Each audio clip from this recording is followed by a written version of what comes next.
الله الذي هدانا وما كنا لنهتدي لولا أن هدانا الله والصلاة والسلام على سيد الرسل وخاتم الأنبياء وعلى آله وأصحابه البررة الأتقياء أما بعد أعوذ بالله من الشيطان الرجيم بسم الله الرحمن الرحيم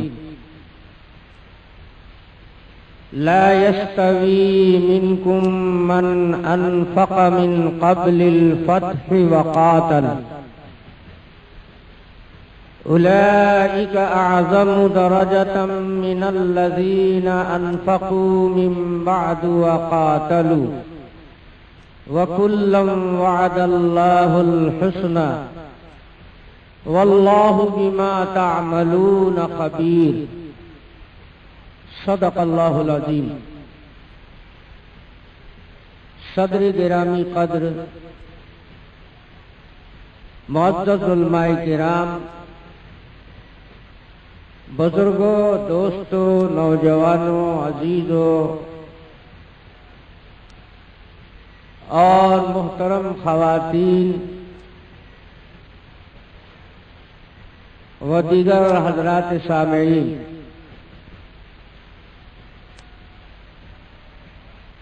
اللہ تبارک و تعالی کا بے حساب کرم ہے کہ اس پاک پروردگار عالم نے ہم سب کو دین کے نام پر اکٹھا ہونے کی توفیق عطا فرمائی۔ آج کا یہ نورانی اجلاس، جس میں بہت سارے علماء کرام، اہل علم حضرات اور دانشور طبقہ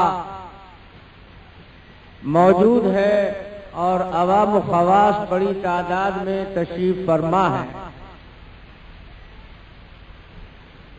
کارکنان اجلاس نے اور اس تنظیم علماء نے اس ناکارہ کو آج کے اس اجلاس میں شریک ہونے کے لیے یاد فرمایا اور میں حاضر ہو گیا ہوں۔ یہاں ڈائس پر آنے کے بعد میرے علم میں یہ بات لائی گئی کہ آج کے اس اجلاس کا عنوان تحفظ ناموس صحابہ ہے۔ آپ حضرات کو اس کا اندازہ ہوگا کہ ڈائس پر بٹھانے کے بعد جب عنوان دیا جاتا ہے تو اس عنوان کو نبھانے میں کتنی دشواریوں کا اور کتنے مشکلات کا سامنا کرنا پڑتا ہے، لیکن اللہ تبارک و تعالی کا احسان ہے کہ چونکہ صحابہ کرام کا مسئلہ، ان کی عظمت اور ان کے ناموس کا مسئلہ ایمان والوں کے عقیدے سے تعلق رکھتا ہے، اس لیے کوئی نیا مسئلہ نہیں ہے اور کوئی نیا عنوان نہیں ہے۔ جو مسلمان قرآن پاک پر یقین رکھتا ہے، جو مسلمان نبوت و رسالت پر ایمان رکھتا ہے، جس کا احادیث نبویہ پر ایمان ہے، اور بلکہ صاف لفظوں میں یوں کہہ لیجئے کہ جو شخص اپنے کو مسلمان کہتا ہے، یقینی طور پر اس کا رشتہ اور اس کا تعلق ایمان کی بنیاد پر، یقین کی بنیاد پر اور عقیدے کی بنیاد پر اس کا تعلق صحابہ کرام رضوان اللہ تعالی علیہم اجمعین کی جماعت سے ہے۔ صحابہ کرام کی جماعت اہل ایمان کے لیے نہایت مقدس ترین جماعت،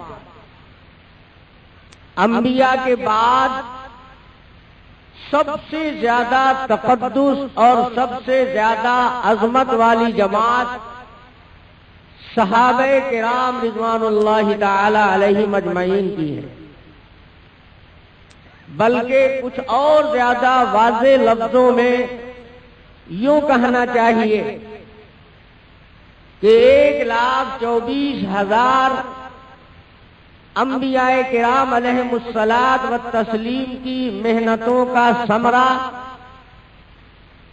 اور ان کی بعثتوں کا مقصد یہی صحابہ کرام رضوان اللہ تعالی علیہم اجمعین کی جماعت ہے۔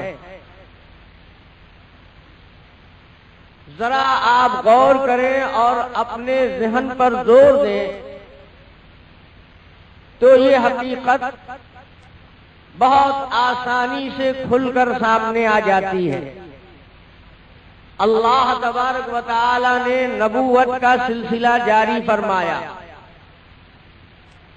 اور علماء کا تخمینہ اور اندازہ ہے کہ لگ بھگ 1,24,000 پیغمبروں کو خداوند قدوس نے اس دنیا میں مبعوث فرمایا۔ انبیاء کو بھیجنے کا مقصد کیا تھا؟ پیغمبروں کی اتنی بڑی جماعت کس مقصد اور کس کام کے لیے اللہ تبارک و تعالی نے اس دنیا میں بھیجی؟ انبیاء اس لیے بھیجے گئے کہ اللہ تبارک و تعالی کو اس انسانی بھیڑ میں سے اور انسانوں کے قافلوں میں سے ایسے افراد درکار تھے، ایک ایسی ٹیم چاہیے تھی جو خداوند تعالی کے پسندیدہ معیار پر پوری اتر جائے۔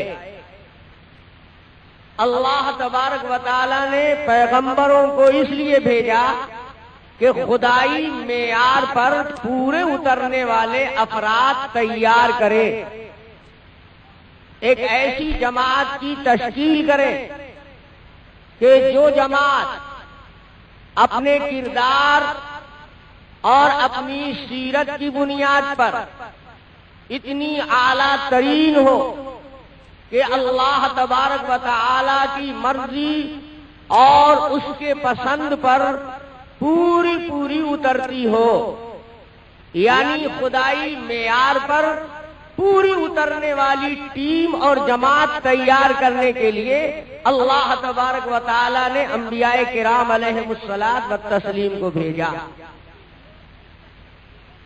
تو کیا پیغمبر جس مقصد کے لیے بھیجا گیا اس مقصد میں کامیاب ہوا یا نہیں ہوا؟ اللہ تعالی نے بھیجا اس لیے کہ میرے پسند کے افراد تیار کرو، اپنی محنت سے اور اپنے معجزانہ طریقے سے ایسی جماعت انسانوں کی تیار کر دو جو میرے مطلوب معیار پر پوری اور کھری اترتی ہو۔ اسی کی انبیاء نے محنت کی اور اسی واسطے اللہ تبارک و تعالی نے ان کو اس کائنات میں بھیجا۔ چنانچہ خداوند تعالی نے مقاصد نبوت اور اغراض رسالت کا جہاں بیان فرمایا وہاں اللہ تبارک و تعالی نے اس کو بھی ایک مقصد قرار دیا۔ پیغمبر کے لیے اس کے فرائض رسالت میں ایک اہم ترین فریضہ اسے بھی گردانا فرمایا گیا، لقد من اللہ علی المؤمنین اذ بعث فیہم رسولا من انفسہم یتلو علیہم آیاتہ ویزکیہم وَيُعَلِّمُهُمُ الْكِتَابَ وَالْحِكْمَةَ۔ پیغمبر کو اس لیے بھیجا گیا کہ آیات الہی کی تلاوت کر کے انہیں سنائے اور ان کا تزکیہ کرے، ان کو صاف ستھرا کر دے، ان کو مزکا مجلہ بنا دے اور ساری گندگیاں ان کی زندگی سے نکال دے، انہیں پاک ستھرا بنا دے۔ گویا اب انبیاء کو اس لیے بھیجا جاتا ہے کہ جو اس کے دور کے انسان ہیں، انسانوں کی جس جماعت میں انہیں محنت کرنی ہے، پیغمبر اپنی محنت کے ذریعے سے اس دور کے انسانوں میں سے ایسی ٹیم تیار کر دے کہ جو ٹیم صاف ستھری ہو، بالکل کھری ہو اور اللہ تبارک و تعالی کے معیار پر پوری اترنے والی ہو، یعنی اللہ کی پسند والے افراد کی جماعت تیار کرنے کے لیے پیغمبروں کو بھیجا جاتا ہے۔ تو یہ 1,24,000 پیغمبروں کی محنتوں کا ثمرہ ہے، یہ ان کی محنتوں کا نچوڑ اور حاصل ہے۔ سارے پیغمبروں نے ایسے افراد جو خدائی معیار پر پورے اترتے ہوں تیار کرنے کی پوری محنت کی، بھرپور کوشش کی۔ کسی نے 1 فرد تیار کیا، کسی نے 2 افراد تیار کیے، کسی نے 150 تیار کیے، لیکن آخری پیغمبر، سارے نبیوں کے نبی، آقائے نامدار، مکی و مدنی تاجدار جناب محمد رسول اللہ صلی اللہ علیہ وسلم نے عرفات کے میدان میں اتنی بڑی تعداد، اتنی بڑی جماعت اور اتنی بڑی ٹیم خدائی معیار پر پوری اترنے والی عرفات کے میدان میں اکٹھی کر دی کہ 1,24,000 پیغمبروں نے اگر محنت کی تھی جماعت کی تشکیل کے لیے، تو پیغمبر اعظم صلی اللہ علیہ وسلم نے 1,24,000 سے زیادہ افراد کی ٹیم میدان عرفات میں تیار کر دی اور فرمایا اللہم اشہد، پروردگار عالم آپ گواہ رہیے، اتنی بڑی جماعت ہم نے لا کر کھڑی کر دی ہے۔ یہ 1,24,000 انبیاء کو جس کام کے لیے آپ نے بھیجا تھا، 1,24,000 سے زیادہ ویسے افراد ہم نے تیار کر دیے ہیں اور آپ کے سامنے حاضر کر دیا۔ میرے بھائیوں، حافظ ابن تیمیہ رحمت اللہ علیہ کی زبان میں وہ فرماتے ہیں کہ صحابہ کے بارے میں کیا پوچھتے ہو؟ آسمان نے اور زمین نے انبیاء کے بعد ایسی جماعت نہ کبھی دیکھی تھی اور نہ کبھی آئندہ دیکھ پائے گی۔ ما کان مثلہم ولا یکون، نہ ان کی نظیر پہلے گزری ہے اور نہ ان کی مثال قیامت تک اب آنے والی۔ میرے بھائیوں، تھوڑا زیادہ آپ سے قریب، ذہن سے قریب کرنے کے لیے اگر قریب تر تعبیر اختیار کروں تو قرآن سے یہ معلوم ہوتا ہے، احادیث سے یہ معلوم ہوتا ہے کہ صحابہ کی جماعت خدائی معیار پر کھری اتری ہوئی اور پوری اتری ہوئی جماعت ہے۔ اس لیے صحابہ معیار حق ہے، اللہ تبارک و تعالی کے دیے ہوئے معیار کی پوزیشن میں ہے۔ معیار کسے کہتے ہیں؟ معیار وہ سانچا ہوتا ہے، معیار وہ ڈھانچہ ہوتا ہے جو پسندیدہ ہوتا ہے، اسی کو پسند کر لیا گیا کہ اسی سانچے، اسی معیار پر اب جتنے بھی پورے اتریں گے اور کھرے اتریں گے وہ سب بھی پسندیدہ ہو جائیں گے۔ اور زیادہ قریب سے آپ سمجھیں، آپ لباس پہنتے ہیں، کپڑا استعمال کرتے ہیں، پوشاک کے سلسلے میں ہر آدمی کا اپنا ایک ذوق ہوتا ہے، اپنی ایک پسند ہوتی ہے.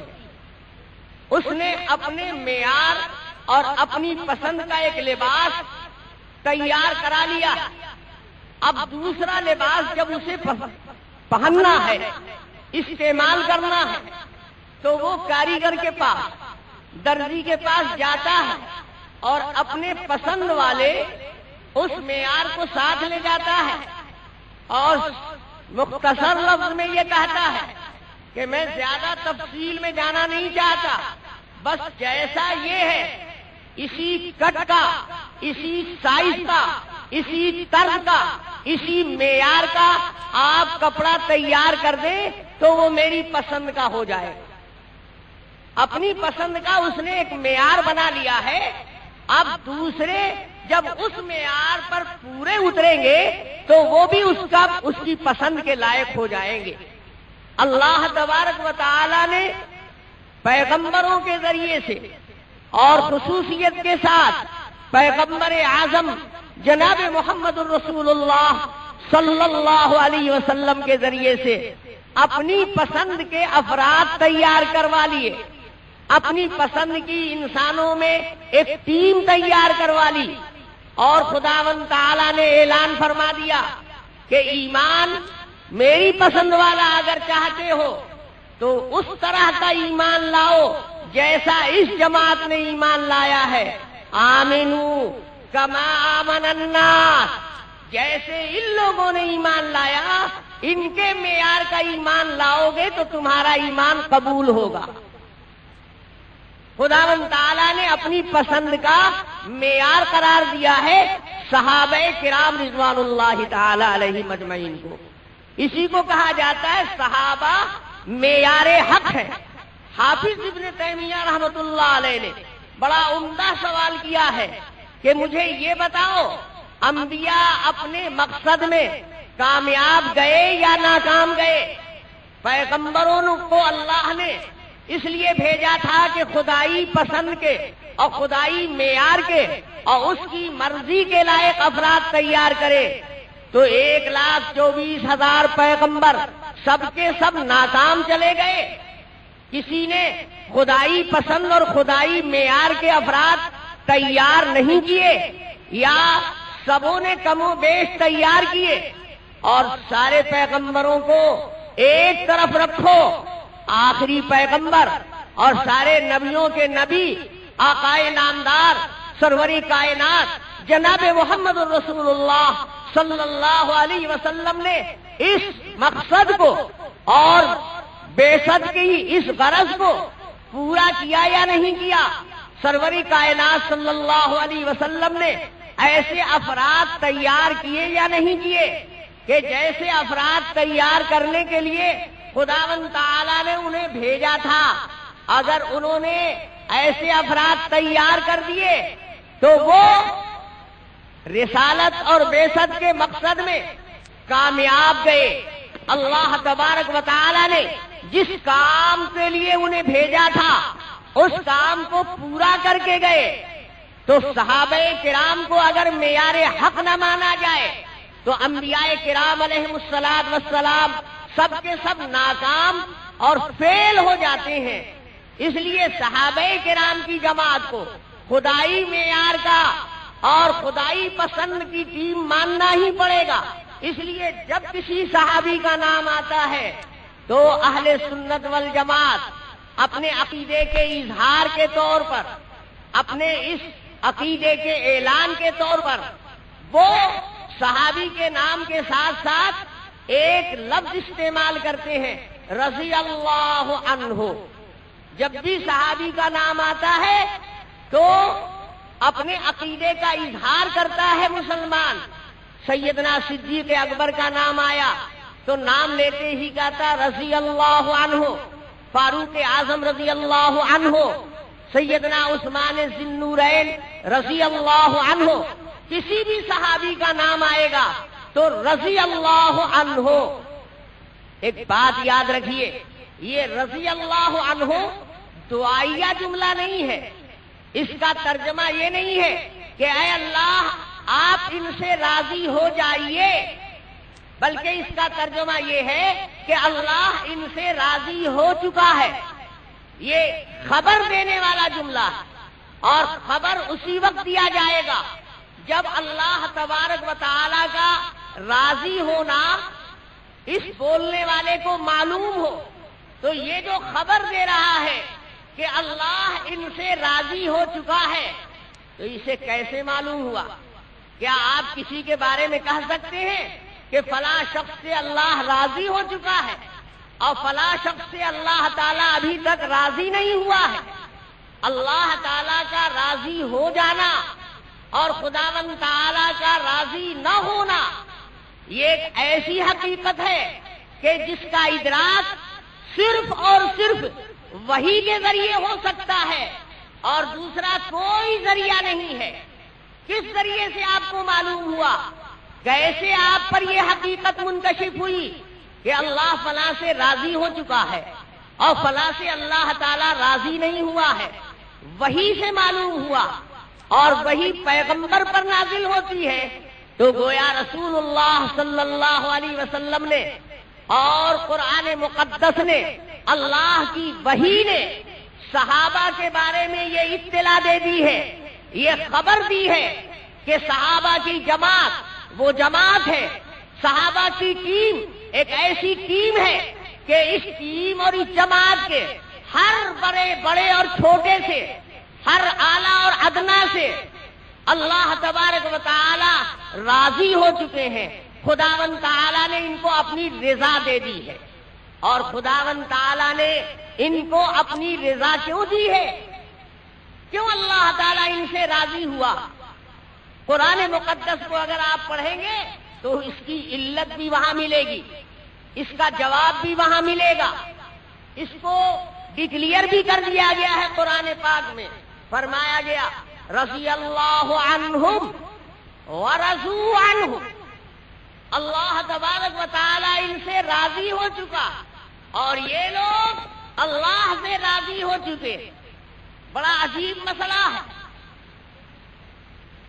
ایک سوال پیدا ہوا کہ اللہ تبارک و تعالی ان سے راضی ہو چکا ہے، یہ تو بڑے فضیلت اور عظمت کی بات ہے، اس لیے کہ اللہ راضی ہو جائے جس سے وہ کامیاب ہو جاتا ہے، کامیابی اس کا قدم چومتی ہے، دونوں جہان کی سعادتیں اس کو مل جاتی ہے۔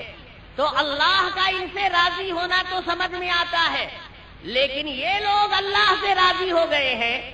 اگر اللہ سے یہ ناراض ہی ہو جاتے تو خدا کا کیا بگاڑ لیتے، اور یہ خدا سے راضی ہی ہو گئے تو خدا کی خدائی میں کیا اضافہ کر دیا اور خدا کی عظمت و کبریائی میں کیا چار چاند لگا دیا؟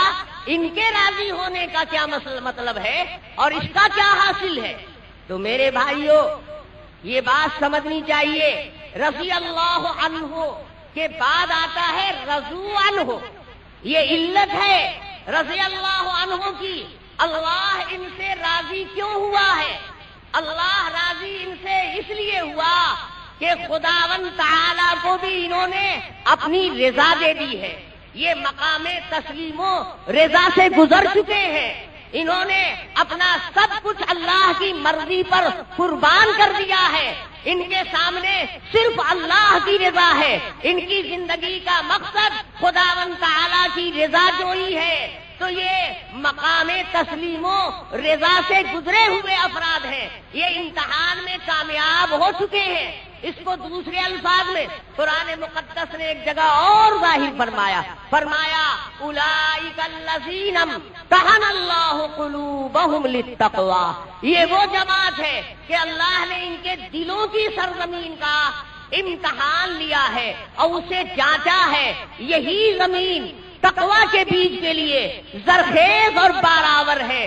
تقوی اگر کہیں پھل اور پھول لا سکتا ہے اور بارآور ہو سکتا ہے اور کہیں کامیاب ثمرے اس پر مرتب ہو سکتے ہیں تو یہی قلوب ہے، دلوں کا ان کے امتحان لے لیا گیا ہے۔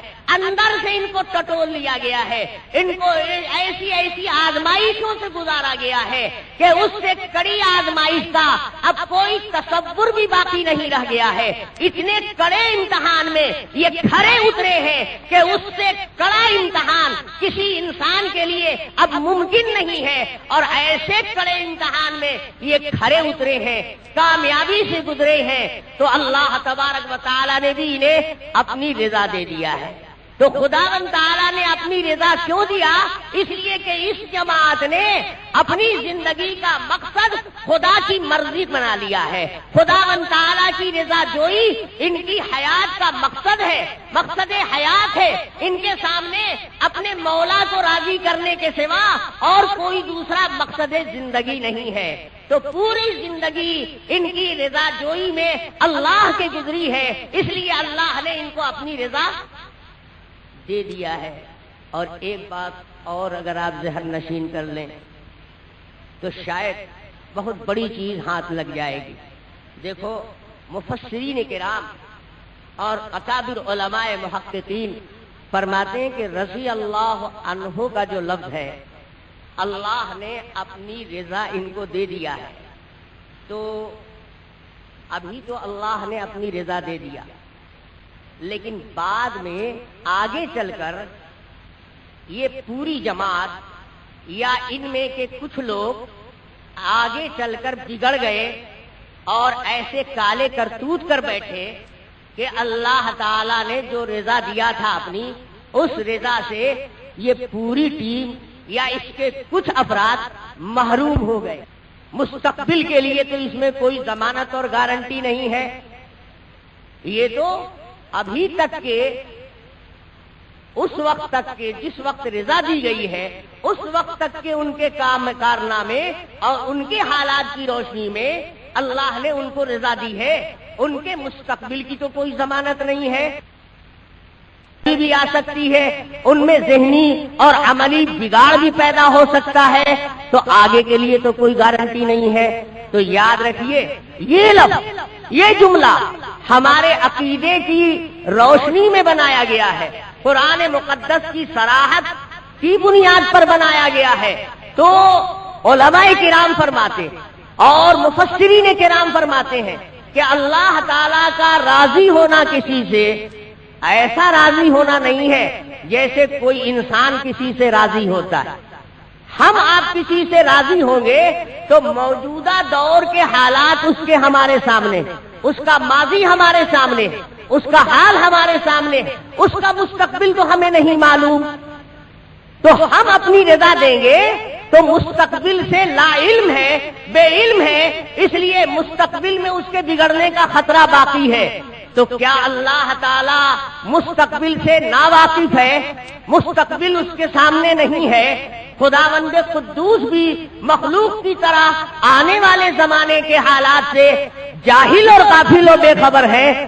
تو اپنی مرضی اور مخلوق کی مرضی پر اس نے خالق کی مرضی کو خیال کر لیا، اس لیے اس احمق نے صحابہ کے بارے میں بھی یہ ذہن بنایا کہ اللہ کی مرضی تو ان کے موجودہ حالات کی بنیاد پر تھی، ان کے ماضی کی بنیاد پر تھی، مستقبل میں وہ بگڑ گئے تو اس کے خلاف کہاں ہوا۔ اس لیے علماء اہل سنت والجماعت، مفسرین کرام، متکلمین اعظام فرماتے ہیں کہ ایک بات یاد رکھو، اصول یہ ہے، قاعدہ اور ضابطہ یہ ہے، وَمَن رضی اللہ عنہ لم یسخط منہ ابدا، اللہ جس سے راضی ہو جاتا ہے پھر قیامت تک کبھی ناراض نہیں ہوتا ہے، کیونکہ آگے چل کر ناراض ہو جانا گویا اپنی رضا کو جہالت کی بنیاد پر دیا تھا، مستقبل سے واقف نہیں تھا، اس لیے بے خبری میں دے دیا تھا اپنی رضا۔ اور خدا کے بارے میں یہ عقیدہ رکھنا صریح کفر ہے کہ خدا مستقبل کے حالات سے واقف نہیں تھا۔ اللہ کے بارے میں یہ عقیدہ وہی رکھ سکتا ہے جو خدا کی شان سے واقف نہیں ہے۔ اس لیے رضی اللہ عنہ کا یہ اعلان صحابہ کے مستقبل کی ضمانت ہے۔ اس لیے اہل سنت والجماعت کہتے ہیں تمام صحابہ کی عاقبت محفوظ ہے اور ہر صحابی مغفور ہے۔ یہ الفاظ بڑے مختصر ہیں، اصطلاحی الفاظ ہیں، اس لیے اچھے پڑھے لکھے لوگ بھی اس کی حقیقت اور اس کی تہ تک نہیں پہنچ پاتے. دیکھو دو لفظ استعمال ہوتا ہے، ایک ہے لفظ معصوم اور ایک ہے لفظ مغفور. صحابہ معصوم نہیں، کوئی صحابی معصوم نہیں ہے. عصمت انبیاء کا حق ہے، یہ پیغمبروں کی خصوصیت. انبیاء سب کے سب معصوم ہیں اور صحابہ میں سے کوئی بھی معصوم نہیں ہے. صحابہ میں کا ہر فرد مغفور ہے، معصوم نہیں ہے، مغفور. معصوم اسے کہتے ہیں جس سے گناہ کا صدور شرعاً ہو ہی نہیں سکتا، جس سے کوئی گناہ وقوع میں نہیں آ سکتا، وہ معصوم ہے. گناہ کے درمیان اور اس کی ذات کے درمیان آڑ اور پردہ اور رکاوٹ حائل کر دی گئی ہے. گناہ کا ارتکاب وہ کر ہی نہیں سکتا. لیکن ایک بات اور ذرا سمجھ لینی چاہیے، عصمت تین طرح کی ہوتی ہے. ایک فرشتوں کی عصمت، فرشتے بھی سب معصوم، اور ایک عصمت بچوں کو بھی حاصل ہے.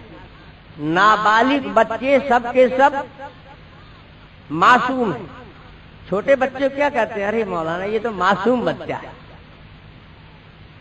تو نابالغ افراد جتنے ہیں انسانوں میں وہ سب معصوم، اور انبیاء بھی سب کے سب معصوم. تینوں میں سب سے تگڑی اور سب سے اعلیٰ درجے کی عصمت انبیاء کی ہے. فرشتوں کی عصمت انبیاء کی عصمت سے کمزور ہے، پیغمبروں کی عصمت سے نچلے درجے کی ہے. فرشتوں کی عصمت اتنی معیاری، اتنی تگڑی اور اتنی اعلیٰ درجے کی نہیں ہے جس درجے کی عصمت انبیاء کرام علیہم الصلاۃ والتسلیم کی. اور بچوں کی جو عصمت ہے وہ تو اور گھٹیا درجے کی، تیسرے نمبر کی.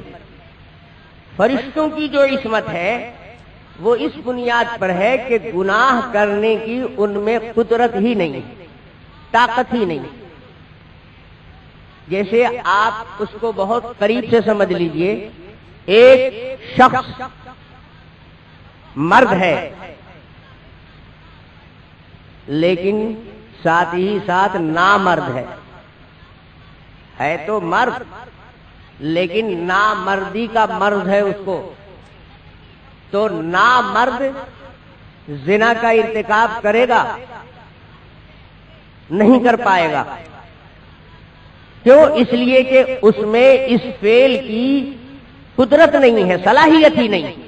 یہ کرنا چاہے بھی بدکاری تو یہ کر ہی نہیں سکتا، کیونکہ اس پر اس کو قدرت ہی نہیں ہے، اس قدرت سے ہی محروم ہے.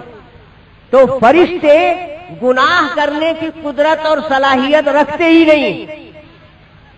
اللہ تعالیٰ نے اس قدرت اور صلاحیت سے ان کو دور رکھا. وہ جھوٹ بولنا چاہے بھی تو نہیں بول سکتے، وہ گناہ کا کام کرنا چاہے بھی تو کر ہی نہیں سکتے. تو گناہ سے بچنا ان کا عدم قدرت اور بے صلاحیتی کی بنیاد پر ہے.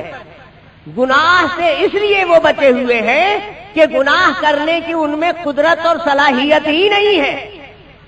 اب پیغمبر، کیا پیغمبر بھی گناہ کرنے کی صلاحیت سے محروم بنایا گیا؟ پیغمبروں میں کوئی نامرد نہیں ہے.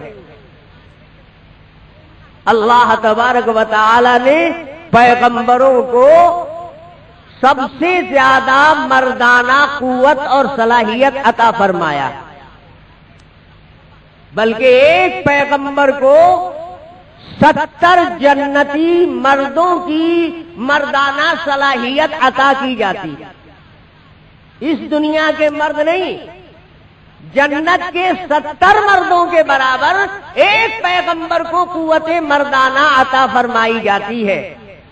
بلکہ بعض حدیثوں سے معلوم ہوتا ہے 70 نہیں 100 مردوں کے مقابلے میں ایک نبی کو قوت مردانگی اللہ رب العزت کی طرف سے عطا کی جاتی، تو صلاحیت سے بھرپور ہے، لیکن صلاحیت ہوتے ہوئے، قدرت ہوتے ہوئے بھی کسی گناہ کے قریب بھی نہیں گئے، تو یہ کمال ہے، یہ بہت بڑا کمال ہے کہ ساری صلاحیتیں موجود ہیں گناہ کی، اس کے باوجود بھی گناہ کے قریب نہیں گئے۔ خداوند تعالیٰ کی حفاظت ان کی نگرانی کرتی رہی، اور قدرت نے ان کے اور گناہ کے درمیان رکاوٹ پیدا کر دیا، اور کبھی گناہ ان سے صادر نہیں ہوا۔ تو ان کی عصمت نا طاقتی اور بے قدرتی اور عدم صلاحیت والی نہیں ہے، بلکہ صلاحیت سے بھرپور ہے، اور پوری پوری قدرت ان کے اندر موجود ہے، پھر بھی گناہ سے بچے ہوئے ہیں۔ تو یہ اعلیٰ درجے کی عصمت ہے، اور فرشتوں کی عصمت 2 نمبر کی ہے، اور بچوں کی عصمت 3 نمبر کی۔ بچوں میں گناہ کرنے کی صلاحیت موجود ہے، اور گناہ کر بھی دیتے ہیں۔ کیوں بھائی؟ بچہ جب تک بالغ نہیں ہوتا جھوٹ نہیں بولتا ہے، جب تک بالغ نہیں ہوتا چوری نہیں کرتا ہے، جب تک بالغ نہیں ہوتا چغل خوری نہیں کرتا ہے۔ سینکڑوں گناہ ہیں کہ بلوغ سے پہلے بھی وہ کرتا ہے، شریعت نے اس کے فعل کا اعتبار نہیں کیا۔ تم کرو لیکن تمہارے فعل کا اعتبار نہیں، تو وہاں گناہ کی حقیقت موجود ہے، لیکن اس کو شریعت نے درگزر سے کام لیا ہے، اس پر قلم عفو پھیر دیا ہے، اس پر مواخذہ نہیں کیا۔ ایک عمر شریعت نے متعین کر دی ہے اپنے قانون کے نفاذ کے لیے کہ میری گرفت اور میرا مواخذہ اور میری باز پرس اس عمر پر پہنچنے کے بعد شروع ہوگی، تو ابھی وہ اس عمر کو نہیں پہنچا ہے، اس لیے شریعت اس کے عمل کا اعتبار نہیں کرتی ہے۔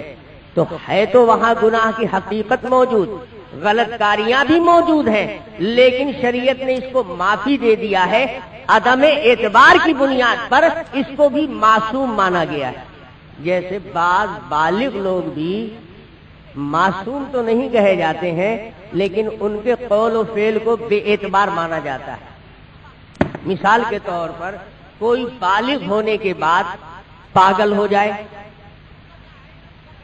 دیوانہ ہو گیا، مینٹل ڈسٹرب ہو گیا، اب اس پاگل پن کے زمانے میں جو اس کا قول فعل ہے شریعت اس پر گرفت کرے گی۔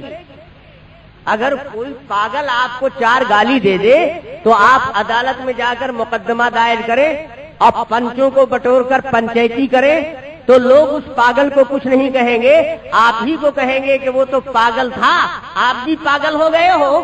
تو دیکھو بلوغ کے بعد بھی بعض صورتیں ایسی پیدا ہو جاتی ہیں کہ شریعت اس کے قول و فعل سے درگزر کرتی ہے اور اس پر سے اپنا مواخذہ اور باز پرس اٹھا دیتی ہے۔ تو بلوغ کے بعد بھی جزوی طور پر کبھی ایسی حالات پیدا ہو جاتے ہیں کہ وہ گناہ بھی کرتا ہے، غلط باکاری بھی کرتا ہے، لیکن شریعت اس کو معاف کر دیتی ہے، اس پر مواخذہ نہیں کرتی ہے۔ تو بلوغ سے پہلے مستقل معافی ہو گئی ہے اور شریعت نے اس کو مرفوع القلم قرار دیا ہے۔ تو یہاں گناہ بھی موجود، صلاحیت بھی موجود، صرف شریعت نے چھوٹ دیا ہے، مواخذہ نہیں کیا ہے، تو اس کو معصوم مانا گیا۔ تو یہ عصمت در حقیقت صرف عدم مواخذے کی بنیاد پر ہے۔ جیسے بے گناہ مواخذے سے بچا ہوا ہے، ویسے ہی یہ گناہ کر کے بھی مواخذے سے بچا ہوا ہے۔ تو اس کی عصمت اور اس کے ساتھ عدم باز پرس کا معاملہ گویا 3 نمبر پر اس کو رکھا جائے گا، اور یہ سب سے ادنا درجے کی عصمت ہے۔ تو انبیاء کی عصمت اعلیٰ درجے کی، پیغمبروں سے کبھی زندگی کے کسی مرحلے میں کوئی خسیس حرکت، کوئی کبیرہ صغیرہ، کوئی ایسا گناہ جو قابل تنفر ہو نہیں ہو سکتا۔ سیدنا امام اعظم ابو حنیفہ رحمۃ اللہ علیہ فرماتے طرفۃ عین،